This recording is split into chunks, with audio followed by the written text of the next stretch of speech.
scored 2 points for New York. If she is back and can contribute 10 despite that injury, that's only good news for the Enforcer women.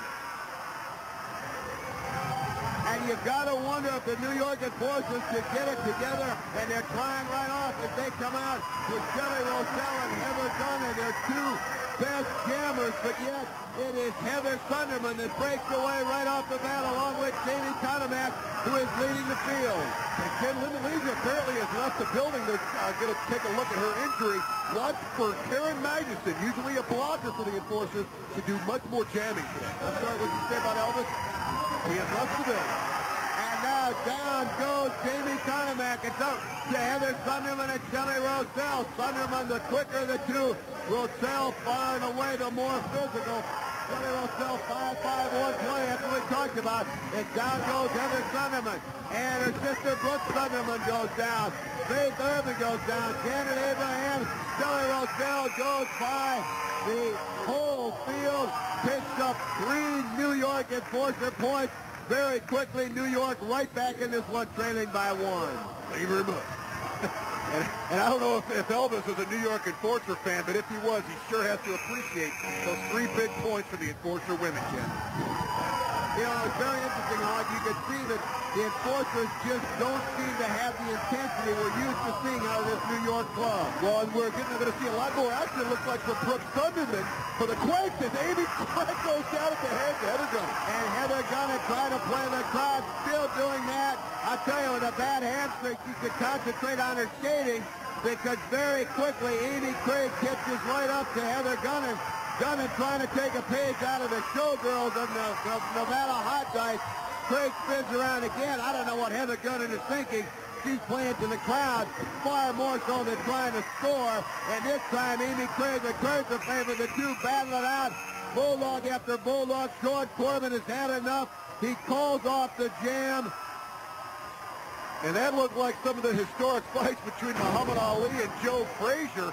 Right here, Amy Craig and Heather Gunn going at it. You scratch my back, I'll scratch yours. Right there, Heather Gunn got the better of it right here. Amy Craig returns the favor, takes herself out, but throws Heather Gunn off balance. And then right there, she muscles up and takes down Heather Gunn. And these guys, we talk about their speed, but right now, they are both mixing it up with a little bit of physical play, Ken. I don't know how long these two can take it if they keep going at each other like that.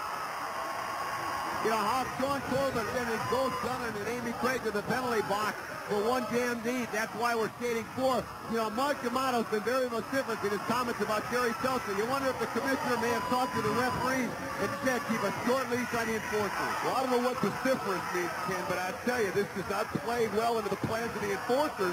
If they're not allowed to play physical, they're in big trouble, Ken. Pop, when's your birthday? July 4th. I'll get you a dictionary. Deal. And it's Shelly Rosell and Sydney Zimmerman battling it out as they close very quickly. Both very fast skaters suddenly right up on the pack. Karen Magnuson with the elbow to Sydney Zimmerman. Shelly Rosell goes by but runs right into Brooke Sunderman. And surprising move by Shelly Rosell, calling off the jam with absolutely no points being scored, trailing by 1. You've got to wonder what she was thinking. Well, Ken, she might have been calling off the jam because these New York Enforcers favor low scoring. She wanted to empty the penalty box for both teams and bring both teams to full strength so it was more even.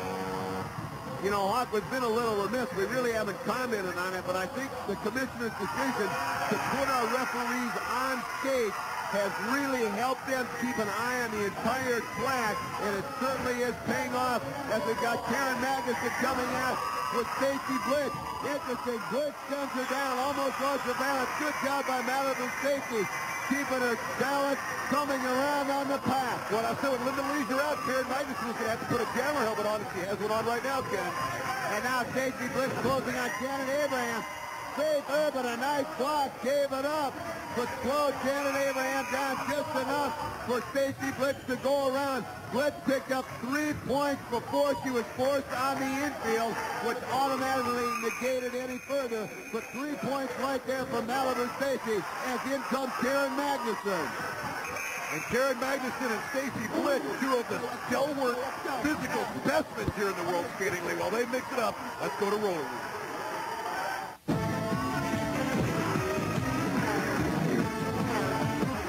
Corbin, head official of the World Skating League. I figured it's time you learn the rules from someone who actually knows the rules. The most important job for a referee is to determine how many points are scored on a jam. A point is scored every time a jammer laps an opposing skater. Here Denise Loden is passing members of the California Quakes. Although she passes them several times, she only receives 1 point for each one that's lapped. Here, Loden with Debbie Rice past Brooke Sonneman. But before Rice falls off the jam, Sonneman passes her back. Does Rice get the point? Yes, she does. Because once she passes the other skater, the point is there for good. Now you know the rule. It's the Quakes leading the Enforcers 9-5. We'll be back right after this. The second period, it's California 9, New York 5. Hawk, at the beginning we talked about Amy Craig, Heather Gunner being the lead jammers of their respective teams. They certainly did not disappoint. They didn't disappoint, and I tell you what, Ken, this was actually the old switcheroo because the physical play is being taken to Heather Gunnan by Amy Craig. And notice the wrap on the hamstring of Heather Gunnan. Amy Craig is doing her team a service by getting physical with the New York Enforcers. Unbelievable. All right, Sean, your team's still very upset with you. They say you didn't show up to team practices during the week. You weren't even... Hey, the Architect don't need any team practice, okay? The Architect doesn't need practice. We're professionals. They better start acting like it. We know what to do when we're out here. Let's do it. I'll tell you what, I got to go to work. Excuse me, boy. And joining Sean Atkinson as he punches the clock is Anthony Santiago, Rusty Montgomery, Gary Lockamy, and Chad Vaughn. And for the New York Enforcers, just the triumvirate, Tim Washington, Brian Gamble, and Mark D'Amato. And rounding out the starting lineup, Blaze Leone and Rocky Bowman. And we're off again. The racehorse started. It is 9-5. The California Quakes leading the New York Enforcers. As right off the bat, breaking out, this is Anthony Santiago for the California Quakes. And coming around the big elbow from Chad Vaughn of the New York Enforcers. Or rather, this is Rocky Bowman. Rocky Bowman, a late addition for New York, skating for the injured Fred Eichhorn. The entire pack goes down. Both jammers go up and over. Now we'll see referee Sean Corbin, I thought, tried to wave it off. We'll have to check the scoring. We've got a little over 30 seconds left to go in the jam. Santiago, number 12 in blue, and Rocky Bowman, a newcomer to the Enforcers, but seemingly fitting right in. His teammates perhaps trying to see what he's made of, sending him out on the very first jam. And good morning, Rocky Bowman. Welcome to the Act Attack, the big elbow.